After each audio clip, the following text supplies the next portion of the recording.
Pada titik kritis hidup dan mati ini, Fatih memejamkan mata ketakutan. Setelah menunggu lama, tidak ada rasa sakit. Fatih dengan cepat menyentuh lehernya, dan kemudian menatap Yanxi. Dia sudah meletakkan pisau tulang, membawa tangannya di punggungnya, dan melihat ke kejauhan. Tes ini juga merupakan tes terakhir Yanxi, dan dia telah mencoba semua tempat yang bisa dia uji. Pria gemuk itu sebenarnya tidak takut. Lagi pula, saya dapat dianggap keluar dari tubuh fana, dan tidak peduli seberapa arogan pisau tulang Anda, itu tidak akan menyeka leher saya. Yanxi bertanya setelah hening sejenak. Katakan padaku, apa maksudmu dengan ketiga peta ini? Pria gemuk itu dengan cepat menjelaskan. Ini adalah 3 tata letak dari kam yang paling umum digunakan di kuil penguasa cahaya. Kupikir memiliki hal seperti itu juga akan membuatmu lebih mudah untuk mengalahkan kuil penguasa cahaya. Yan mendengus pelan, dan tidak banyak bicara. Dengan gerakan santai, cetak biru di tanah terbang dan mendarat dengan kuat di tangannya. Lalu mengapa keempat orang ini tidak berencana untuk menyelamatkanmu? Fatih kembali menatap mereka berempat, ragu-ragu sejenak, berdiri, dan berbisik di telinga Yanxi. Tuanku, saya tidak ingin berada di perusahaan 4 binatang ini. Itu semua dipaksa oleh situasi. Karena itu, Fatih memperhatikan suasana yang sedikit aneh dan dengan cepat menjelaskan. Tentu saja. Merupakan kehormatan bagi saya untuk memiliki garis keturunan yang begitu mulia dari Anda, tuanku, untuk dapat melihat garis keturunan saya yang sederhana. Itu bukanlah sesuatu yang dapat dibandingkan dengan para idiot ini. Melihat seberapa cepat Fatih mengubah mulutnya, Yan tertawa kecil. Kalau begitu jelaskan padaku sekarang. Kamu bukan monster. Mengapa kamu memiliki aura monster di tubuhmu? Dan, apakah kamu menyembunyikan sesuatu? Pria gemuk itu menggaruk kepalanya, merendahkan suaranya dan berkata pada desis Yan. Tuan, bisakah Anda membantu saya? Keempat idiot ini masih ingin memperbudak saya. Dapatkah Anda menyelesaikannya untuk saya? Jangan khawatir, tuanku. Tidak masalah jika aku menjadi sapi atau kuda untukmu di masa depan. Mengatakan itu, pria gemuk itu berlutut langsung ke Yanxi, terlihat sangat setia. Dan sebagai gantinya sikap seperti itu, adalah ketidakberdayaan di wajah Yanxi. Meskipun ada ketidakberdayaan di wajahnya, Yanxi tahu betul bahwa keempat monster ini memiliki penampilan yang membosankan. Bahkan jika mereka datang untuk mencari perlindungan, mereka hanya akan memiliki 4 orang lagi. Tetapi pria gemuk ini berbeda. Cerdas, takut mati. Ini adalah hal yang baik untuk mengkhianati Tuhan. Yang paling penting adalah bahwa garis keturunan iblis di tubuhnya tidak memungkinkan dia untuk bergabung dengan ras manusia manapun. Tetapi itu adalah bentuk manusia dan dapat menembus ke bagian dalam ras manusia. Suatu benda yang dapat digunakan kembali. Tepat ketika Yanxi ragu-ragu, monster tiba-tiba bergegas ke depan dan meraih Fatih. Kamu bajingan durhaka. Bahkan jika kamu mati, aku akan menarikmu kembali.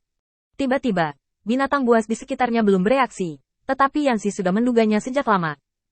Dengan dengungan ringan, Meng menginjak tanah dengan kakinya, dan setelah suara teredam, Yanxi meletakkan tangannya di atas kakinya. Membunuh di depanku, apakah aku mengizinkannya? Monster di tanah masih berjuang, dan Fatih menawarkan api. Tuan, jangan khawatir, selama Anda membunuhnya, saya masih bisa memberi Anda beberapa rahasia, yang penting bagi Anda. Yanxi berbalik untuk melihat pria gemuk itu, matanya sedikit kosong. Pria gendut ini jelas bukan hal yang sederhana, dan hubungannya dengan keempat monster ini juga sangat mencurigakan. Namun, itu tidak menghalangi rencana selanjutnya. Apakah itu tanggapan sebelumnya dari kuil penguasa cahaya atau retorika Fatih saat ini? Keduanya membuktikan bahwa kata-kata Fatih dapat dipercaya. Tapi keempat monster ini tidak bisa dibunuh untuk saat ini. Yanxi perlu menahan mereka untuk membuktikan bahwa kata-kata Fatih tidak salah. Ayo, tekan mereka. Setelah berbicara, Yanxi duduk di samping dan menatap Fatih dengan tenang. Katakan padaku, jika menurutku informasi yang kamu sebutkan cukup berguna, aku akan mempertimbangkan untuk membunuh mereka. Tentu saja. Jika mereka memberiku informasi yang cukup berharga, aku juga akan membiarkan mereka pergi. Jika gerakan Yanxi dilakukan pada orang lain, itu pasti akan mengenai kepala. Dari sudut pandang Yanxi, keduanya berkonflik dan sama-sama ingin saling membunuh. Jadi biarlah mereka bertukar informasi. Selama tak satu pun dari mereka mati, saya tidak takut mereka tidak akan menyerahkan informasi kunci. Kedua ujungnya disiksa, dan ketika intelijen berhasil, nilai guna orang-orang ini akan berakhir. Tentu saja. Sekarang Yani lebih cenderung menjaga pria gemuk itu sebagai orang aneh. Lagi pula, tidak ada cara untuk menyamarkan penampilan Warcraft. Begitu Anda masuk ke wilayah ras manusia, Anda akan ditemukan, dan kemudian banyak hal akan terungkap. Dan Fatih dapat dengan sempurna menyelesaikan masalah ini dan menjadi mata-mata untuk Warcraft. Selama itu dibudidayakan dengan benar, orang ini dapat menjadi pion kunci dalam menghancurkan dunia peri. Yanxi menunggu jawaban Fatih dengan tekad. Dan pria gemuk itu memenuhi kepercayaannya.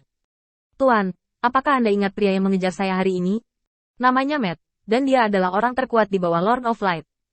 Anggap saja dia bukan manusia. Menurut bagian dalam kuil Lord of Light, itu disebut senjata. Mereka dapat melakukan hal-hal dengan cara yang dirancang. Tentu saja, Matt ini sangat berbeda. Dia memiliki kecerdasan yang mendekati manusia.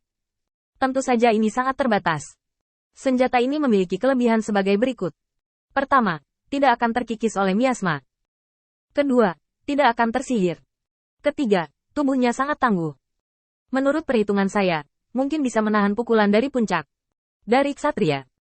Semakin banyak Yanxi mendengarkan, semakin banyak tekanan yang dia rasakan. Mengapa benda ini terlihat seperti sesuatu yang khusus dibuat untuk melawan mereka? Memalingkan matanya, Yanxi menatap pria gemuk itu, alisnya berkerut.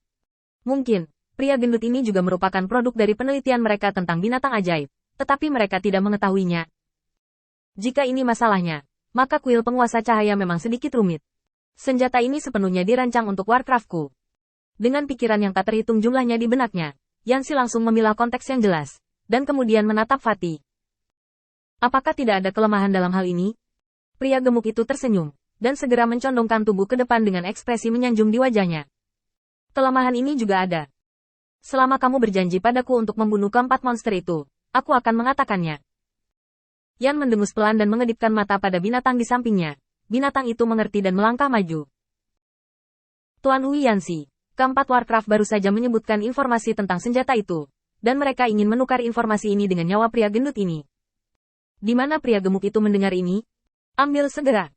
Tuan, jangan dengarkan mereka, mereka tahu palu.